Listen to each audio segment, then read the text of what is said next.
আসসালামু আলাইকুম রহমতুল্লাহ। প্রিয় নবীন হোমিওপ্যাথিক ডাক্তার, কিছু মহিলা সব সময় ভালো ছিল, সুস্থ ছিল, স্বাভাবিক যৌনকর্ম করত, কিন্তু গর্ভবতী হওয়ার পর থেকে তার কাম উন্মাদনা বেড়ে যায়। প্রতিবার গর্ভবতী হলে তার কাম উন্মাদনা বেড়ে যায়। প্রেগনেন্সি ডেলিভারির পর এটা স্বাভাবিক হয়ে যায়। এটা একটা সমস্যা, শারীরিক সমস্যা। এই রোগের জন্য হোমিওপ্যাথিক ঔষধ রয়েছে। চলো দেখাচ্ছি ওষুধটা কি দিলে এর থেকে মুক্তি পাবে।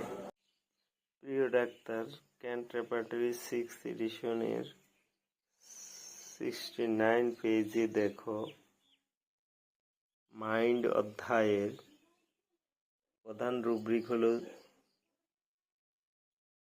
নিম্ফোমেনিয়া, স্ত্রীলোকগণের কানুন্মাদ। সাব রুব্রিক দেখো, প্রেগনেন্সি ডিউরিং, গর্ভকালে।